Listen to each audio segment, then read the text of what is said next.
You just would have thought on one topic where the UK is not necessarily going to get involved, that he could just have a very clear view about an international event like Venezuela, and he couldn't do it. They're not getting in a hotel, they're not getting free housing, they're getting put in an army barracks. They're standing there derelict. But if you don't have a right to be here, then I'm afraid you'll have to be deported, and you'll have to apply through other means. If you're Prince Harry and you've decided to hop it and leave, then you should pay for your own protection.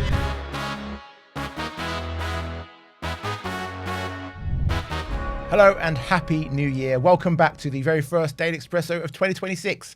I'm JJ Anisiobi, and today I'm joined by former Tory Special Advisor Charlie Rowley. Charlie, how are you, my dear boy? I'm very well. Happy 2026.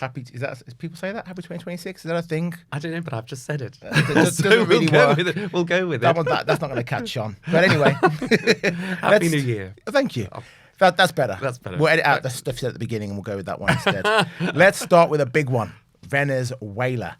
Oof, 2026 has kicked off with an almighty bang as Donald Trump reminded the world that his US of A doesn't mess about when it comes to foreign policy. So, on Saturday, an elite US Army unit captured the Venezuelan President Maduro and brought him to American soil where he's charged with narco-terrorism. I didn't even know narco-terrorism was a real thing, Charlie. The event triggered celebrations and protests from Venezuelans at home and around the world after years of blackouts, poverty and food shortages in the communist states. Now, Keir Starmer has said he won't shy away from this story, although so far, surprise, surprise, he has totally shied away from this story. Charlie boy, first of all, what's your reaction to the news? Trump sends in his special forces. I mean, this was the fastest war ever, right? It's like 2 hours operation, in and out, bang. Well, it's an extraordinary display of what the US can do when it wants to. And all the other bits that came on the back of that. So, the knowing that Chinese officials were meeting the Venezuelan president at that day, that had taken place earlier on. You've then seen the fallout of the two different groups of people that either support the move and people that are, particularly on the far left, are totally against it. Yeah. And everything in between. And as you say, an absent prime minister that hasn't been able to give a view as to what he actually thinks is going on. We have to wait for the facts and, establish what the international community is saying before he actually has a clear view. Unlike, and I'm not one to praise at times, Emmanuel Macron, but who was straight out the traps and saying that this was a good thing. And I think ultimately it is. And you've got to ask yourself, look, do you in government, it's all about making decisions, but not taking action is also a decision. And so if you look at things like, people will compare this to, this gives a green light for Russia to take over Ukraine if it wants to. It gives the green light to China to take over Taiwan. Mm-hmm. It doesn't.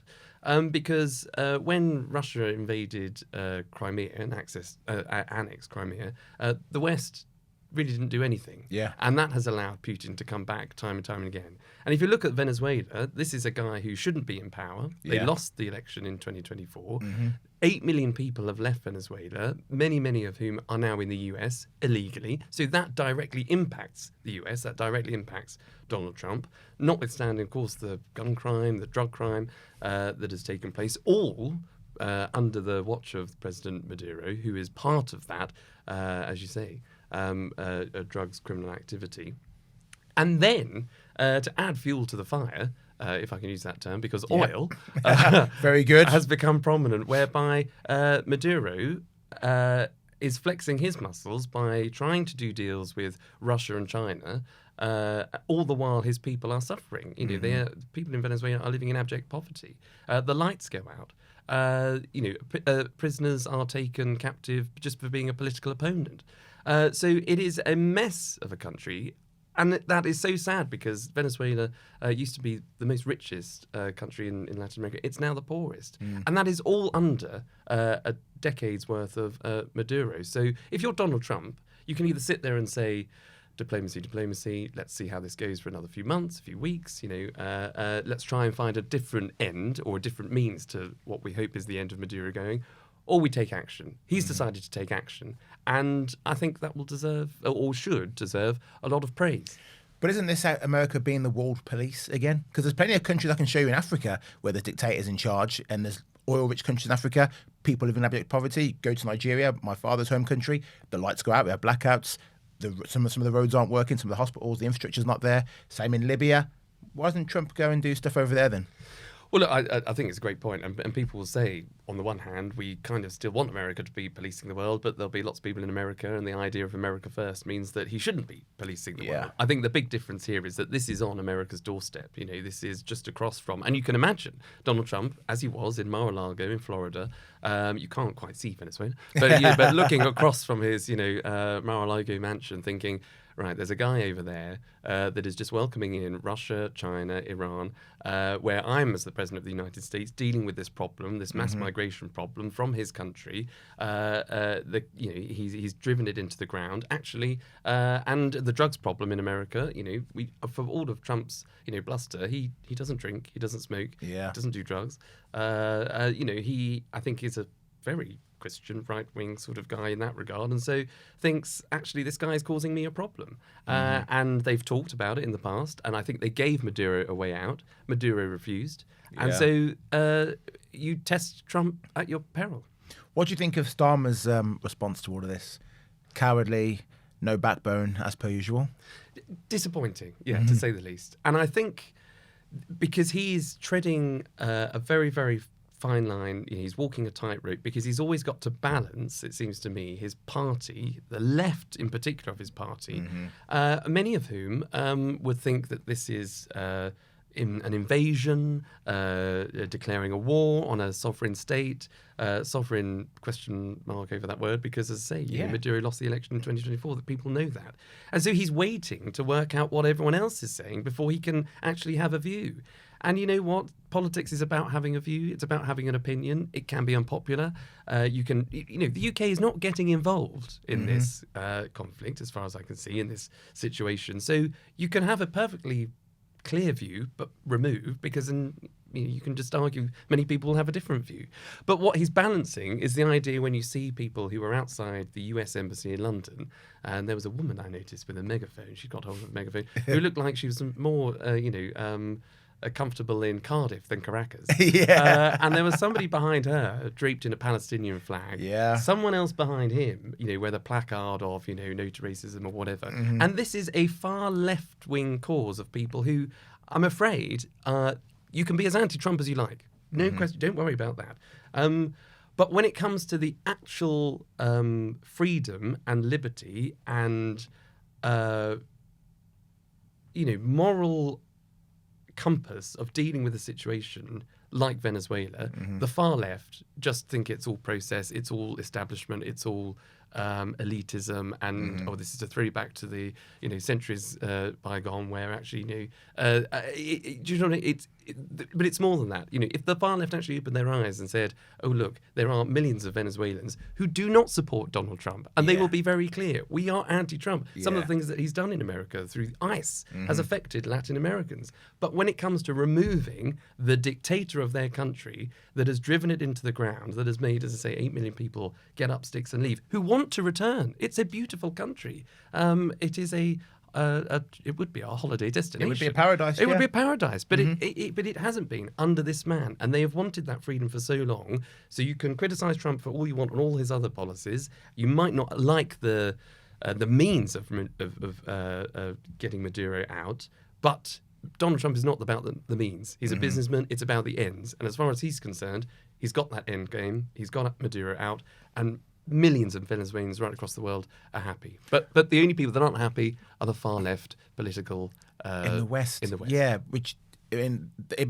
does boil my blood quite literally. I mean, I've spoken, because I'm a good journalist, I've spoken to many Venezuelans over the past few days. Some Venezuelans in Venezuela, some Venezuelans in neighbouring countries, some in Argentina, some Venezuelans in the US of A.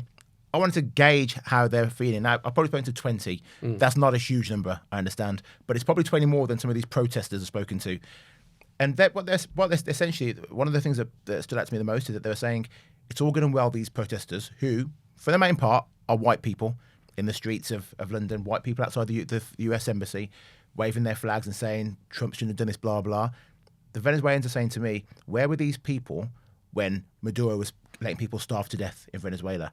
When the drug cartels are murdering people and taking over entire towns, where were the protesters then? They were nowhere to be seen. Certainly now, because it's Trump, and this term Trump derangement syndrome came up a few times.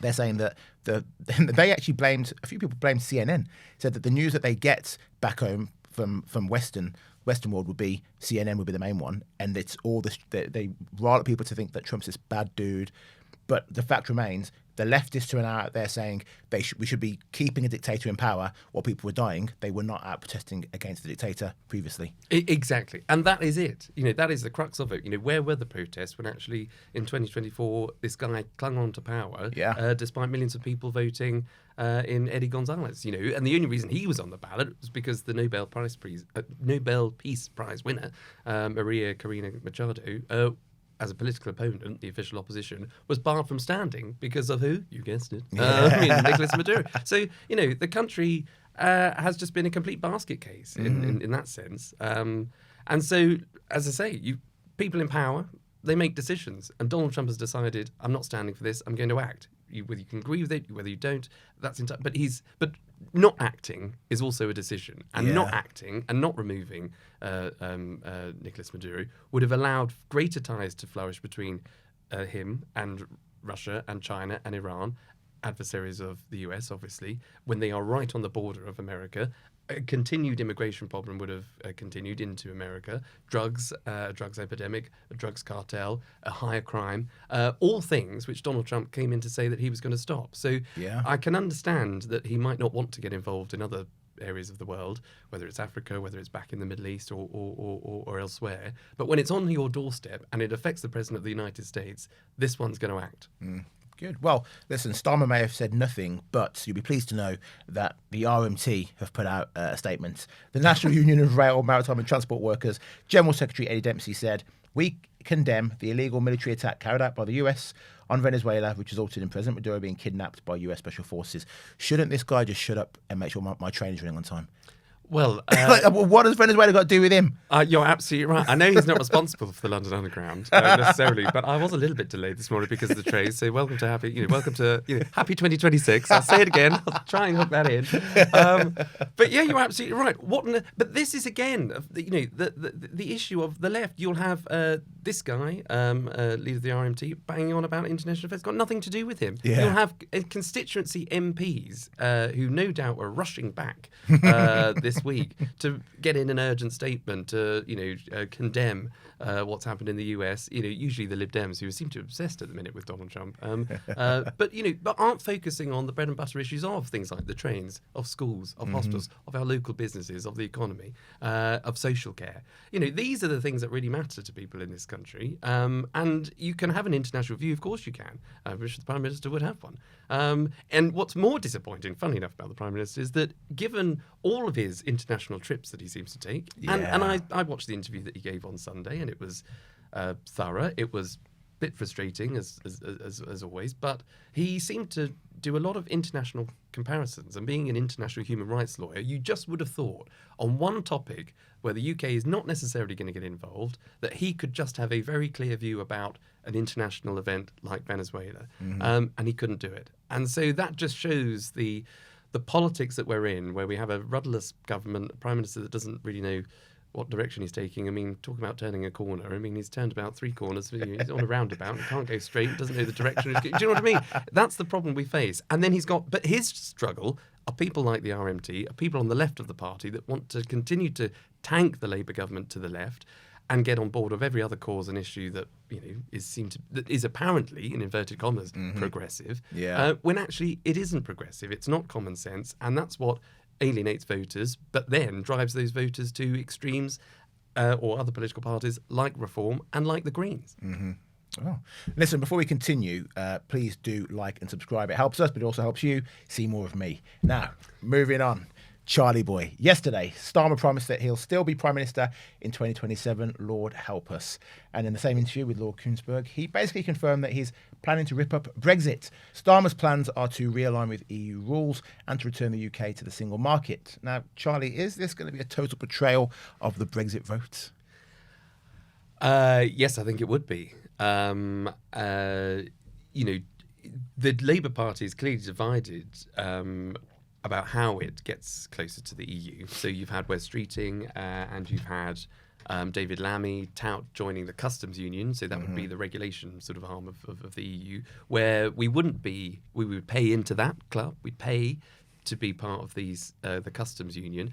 but we wouldn't be sitting around the table making the rules. So we would pay in to have the trading arrangements, but we wouldn't be able to decide how those trading arrangements take place. Yeah. We'd effectively be paying to be a rule taker.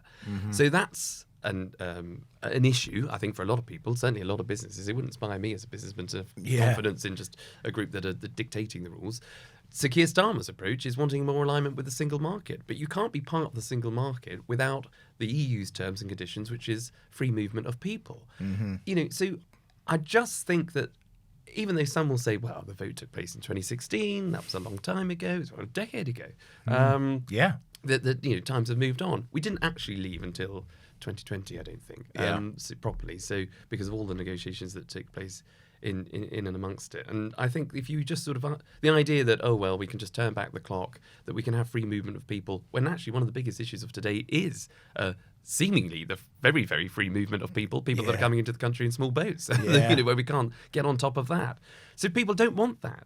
That's not a priority for UK citizens. It's a priority for Labour politicians and the left having this debate about an ideology of being part of the EU again. So I do think that is incredibly problematic, particularly for the Prime Minister and for the Labour government, because those red wall seats in those constituencies, from the Midlands up, effectively, who voted Brexit, by the way, in 2016, voted for Boris in 2019 because they thought he was the one that, after all of the negotiations, was just going to get Brexit done. And then, obviously, that didn't give the political... what was the political situation of the Tory party? The internal warfare there meant that he wasn't able to continue that role. And so people obviously kicked out the Tories and voted in Labour. But, an absolute betrayal. Those constituencies are looking to reform because they, want Brexit still to be in place. They want to see the benefits of Brexit. They don't want a government to be going over old ground.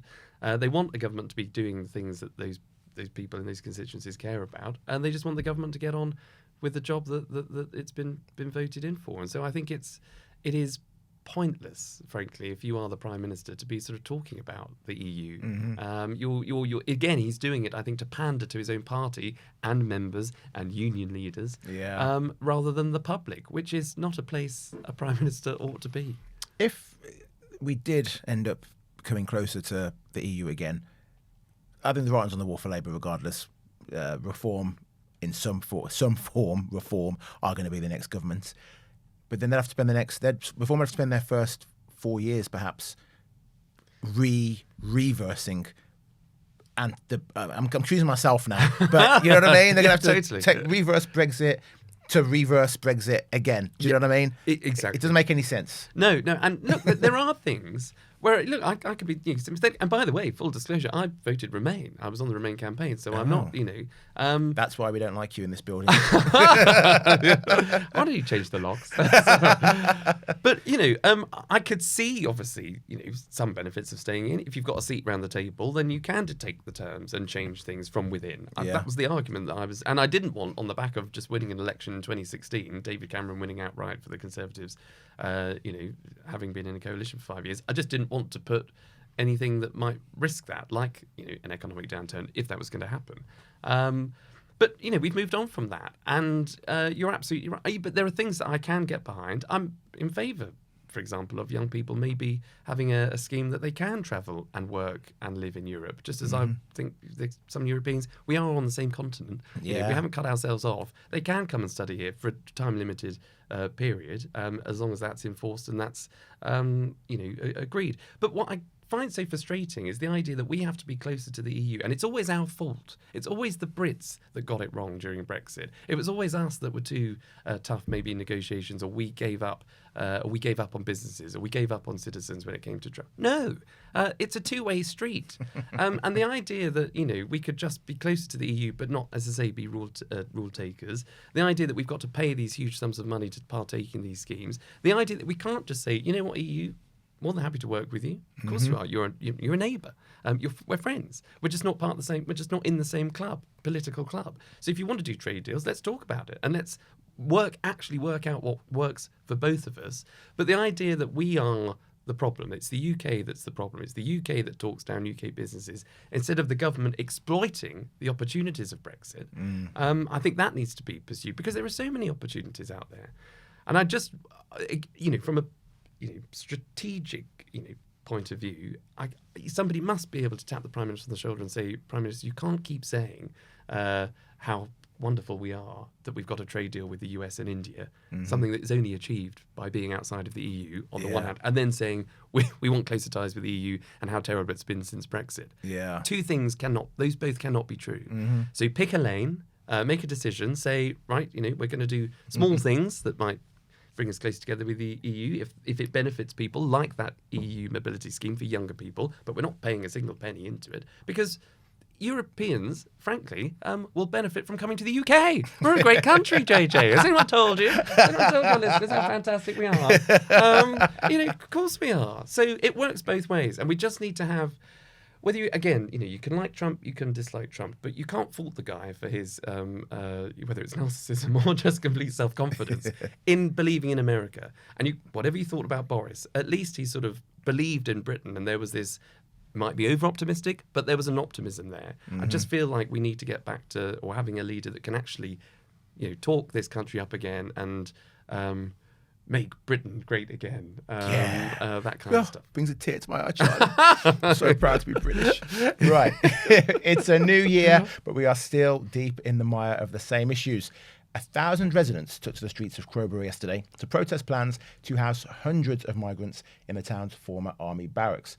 Now, there's around 540 male asylum seekers who are set to move into the cadet camp as early as this month as part of a government plan to reduce the number of hotels it uses to house them. This is the 9th Sunday since the plan was announced in October that furious residents marched in opposition to the idea. Crowborough, to me, feels like it's being used as a bit of a dumping ground, Charlie. But surely, we've got to house these men somewhere. Surely this is better than put them in hotels. Aesthetically, for the locals, surely this is a win. Well, they're not getting in a hotel. They're not getting free housing. They're getting put in an army barracks. Yeah. They're standing there derelict. Well, it's you're absolutely right. Look, the Prime Minister has acknowledged that he wants to close down the hotel scheme by the end of the Parliament. Let's see if he gets there. Let's see if the Labour government get to that result. Hotels are not acceptable. It costs the taxpayer, I think it's 600 to 800 million a day just to house the people that come over and that require them. So on the one hand, you could say an army barracks, you could say the BP Stockholm, you could set up Nightingale accommodation like we did for the Nightingale hospitals. You could set up something that is cheaper than hotels and those contracts to house. But the reality is those people should not be housed for long periods of time. And to a point where actually I think people shouldn't require the housing. We should be able to process people that if you into the UK on a small boat, for example, that you're obviously collected by Border Force, you're sent to a processing centre, probably on the coast somewhere. But if you can't say, who you are, what country you've come from, what persecution you're fleeing, what the issue is, if you claim to be 14, 15, 16, and you've got a beard longer than both of ours, then something doesn't quite add up. And those people, I'm afraid, will have to be deported. Now, people say, well, where do you send them? And I'm afraid that's why I think Rwanda probably would have worked had those flights got off the ground. It certainly would have been a deterrent. I know Rwanda couldn't host everybody, but the UK can't host everybody. But it certainly would have been a deterrent, I think, to stop a lot of those boats coming in, because we're at record numbers. 40,000, I think it was. Wasn't Rwanda going to be like 200 people for the first year we're sending there? And they could send us asylum seekers back also? They could send us Rwandan asylum seekers? I don't think there was an enforceable plan, but whatever. Whatever. It might not have worked, and even more of a reason then to kick out the Tory government. But it was something of a deterrent. But I fear this government came in and scrapped that on day one, and therefore, but we haven't got a deterrent at all. So that's why we're still seeing the flows of people coming in. And so to the question, where do you put them? Okay, an army barracks is somewhere, but the reality is, if you've got a claim to be in the UK and it's a genuine one, then the UK will do what it's always done, which is open its arms and will welcome you and make sure that you can make a contribution by being here and protect you. We will do that. But if you don't have a right to be here, then I'm afraid you'll have to be deported and you'll have to apply through other means. But I'm afraid if you come into the country illegally now, I think the fact is that you won't be able to apply. So don't take that risk in coming in the first place. I suppose that's a bit of a deterrent. But I guess that would be the biggest deterrent would be, anyone who comes on a small boat or on a lorry, anyone who comes in the country illegally gets permanently denied entry, which is what would happen to you and I if we tried to go to America. Well, you know what I mean? We arrive at JFK and I haven't got my passport, don't know where I'm from. Yes. Well, right, you're not coming to the country then, dude. Yeah. Back you go. Exactly. And again, I think that's probably, a lot of other countries, well, the majority of countries would do that. Yeah. Hugely. Yeah. But we seem to be... It's called border control. Yeah. We just don't have it here anymore. Yeah, exactly. Which I thought was one of the 5, key pledges of the government. You should have a 2 million border force or whatever it is. But you're right. Every other country seems to get it right, or they seem to be tougher on the things where you do need to be tough, where we just seem to be a little bit of a soft touch, which is why... when people do get into the UK, they would have fled 3 or 4 other safe countries, but recognise, I think, that the UK offers so many opportunities and a generous benefit system that is the golden ticket. That is the end destination where lots of people want to be. Let's talk about this new power that's come into play now, which allows mobile phones to be seized from illegal migrants without even having to arrest them. They can have their mobile phones seized now. What are your thoughts on that? Well, I was shocked because I thought this was happening already. I thought it's clearly something you should be able to do. Because just going back to if we entered the US and said, "Oh, we're fleeing persecution of a Labour government, a terrible Labour government, Labour government, we want out, help!" Not only would they say, "No, you haven't got a credible claim, hop it back to the UK, fine," but I don't think we would be sitting in a holding centre, probably a detention centre, scrolling through TikTok or whatever. All of our possessions would be seized. We would probably be, I dare say it, stripped and offered sort of some alternative clothing. Don't offer me a good time, mate. And we'll go together. We'll go down together. But the complete lack of rights that you would have, the limitations as soon as you enter another country illegally, in order to work out who you are and you are who you say you are, you would have just thought would be part of the cause. And if it is the case that in order to process somebody a bit quicker, if they've, for example, not got their passport with them, they might have thrown that overboard, for example. But if they've turned up with a mobile phone that would have data, ID, you would have thought, some sort of way of knowing who this person is, where they've come from, what other contacts they might have internationally, to either stop the gangs in the first place, but also to maybe rehouse this individual somewhere closer to where they have another tie, for example. It doesn't have to be... Then, of course, you would have thought that is just first-class evidence to seize on arrival to be able to work that out. Common sense isn't so common, it appears, Charlie. Right, let's move on. A couple of weeks off has meant that I haven't mentioned this next guy's name for a very long time. Prince Harry. He's won his fight for armed police protection when he visits the UK. So last May, Harry lost a high-profile legal claim against the government over the decision to remove his right to automatic taxpayer-funded police protection. But the Royal and VIP Executive Committee has apparently determined that Harry does actually meet the threshold for official protection. Well, this is good news, right? The taxpayer is now going to be putting more money to the Royals and paying for Harry's protection when he comes to the UK. Great. Well, as you can sense, I'm thrilled. Look, there's a serious element to it, but also one that it's the individual choice. He chose to leave the royal family, so with all of that, his duties cease to exist. He's not a royal, despite holding the title still of the Duke of Sussex, and he chose to spend life in America. And I have to say, I find it extraordinary that one would think that the threat to you in the UK is more so than the threat to you in the US if you're a royal or a celebrity with the gun crime and gun culture out there. But that's, put that to one side. He is an individual private citizen. He is generating, I would have thought, or the intention was for him to generate huge amounts of sums for him to pay for his own protection. He's not coming to the UK to carry out official duties. Now, I don't know the timeline specifically, but I can understand perhaps, if the decision was made under Queen Elizabeth, where he was slightly further down the rankings of taking the heir to the throne, because you had obviously the Queen, you then had Charles, you then had obviously William, and then you've obviously got William's kids. Now, obviously, you get bumped up one. Now we have King Charles, and we've only got William as the successor, and his kids. So they've all moved back up a place, as it were. Has that made a bit of difference? I don't think so. Has pressure been put on this committee? Probably. Because I know in the past that committee has made some interesting decisions about who gets protection and who doesn't. Yeah. I thought they actually got it right. And I think they made it a wrong decision.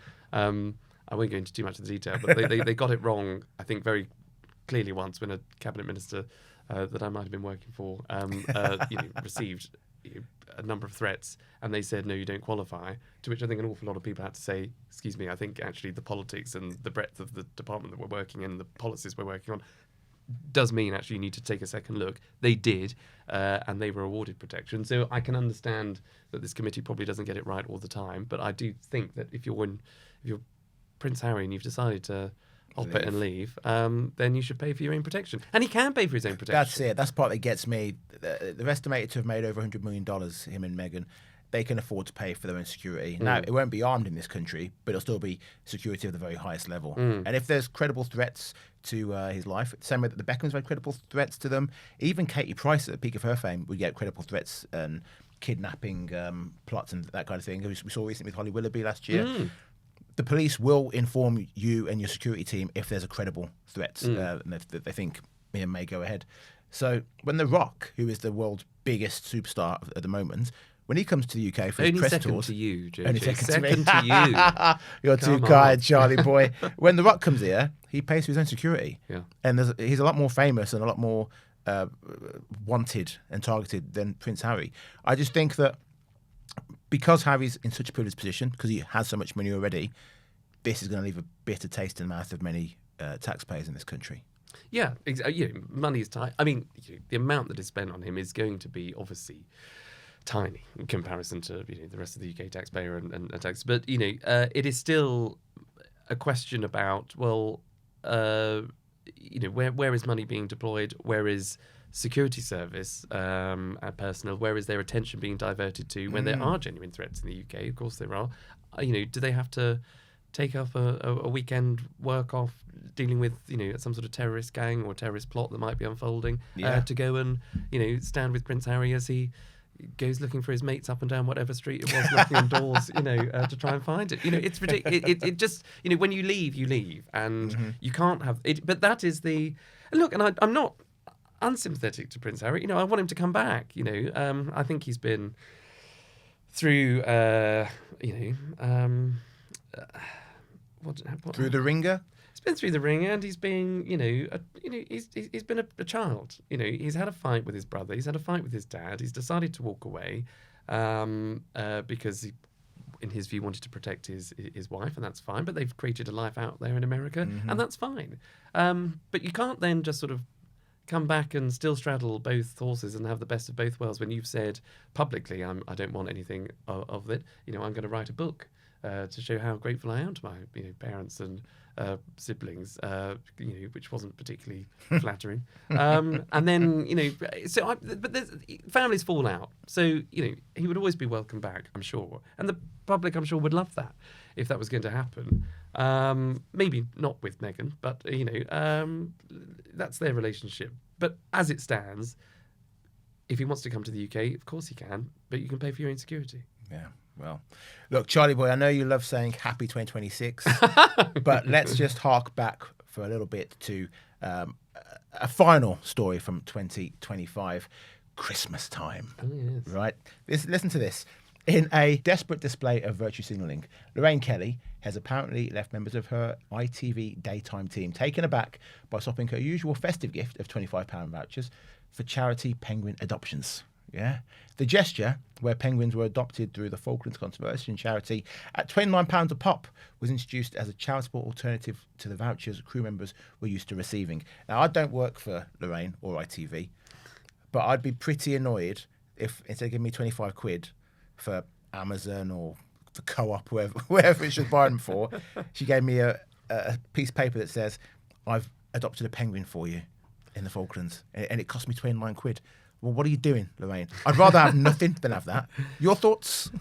Well, it's, I mean, I wouldn't have to... Are you an animal rights one, are you? No, well, I am, yes, but I'm not to an extent where I might sort of think to myself, right, I've got my lovely team here. We've had a good year, and there's some shake-ups at ITV. There's a load of redundancies at ITV. Schedule, exactly. I wouldn't then necessarily leap to thinking I must buy them. I must sponsor a penguin for them. It's nuts. And give that to them for Christmas. I'm not quite sure, but unless there's an internal thing that they've all got for penguins. But yeah, I didn't know this story, I have to say, and it was interesting. But I feel as though It's bananas, is what it is, mate. well, it is, but I thought in the spirit of Lorraine and ITV, I thought, well, I'm not going to sponsor a penguin for you, but I will buy you a penguin. You bought me, and so it's not for £29, more like £2.29. I think. Merry, Oh, thank you. Happy 2026. Happy 2026. Lovely. That's for you. great. That's great. Cheers. Now, if I was to get you a Christmas gift, would you rather me get you a voucher, or would you rather me get you a charitable donation to your favourite charity? Well, I'd go for the. Yeah. What kind of voucher? A £25 gift voucher for Greg's. Or would you rather have me donate the money to charity? I am a Greg's fan. I am. I know you won't believe it, but I am. But I think I would. If you're going to do something for charity, I would say, the charity is. Well, that's perfect, is because this. I'm actually going to donate your fee for today's show to charity. I think. Well done. Now, you said it on camera that you'd rather that happens than you get the money. So Of course, but good. I mean, the charity of my choice could be London Underground. I think they get enough money, but they could do with a bit more to. Well, I'm actually donating it to the Green Party. So, in your name, Charlie boy. Thank you very much. Happy you. 2026, mate. Gosh. Right, everybody, that is all we have time for on today's very first episode of 2026. Thank you for watching, and see you tomorrow. Bye-bye.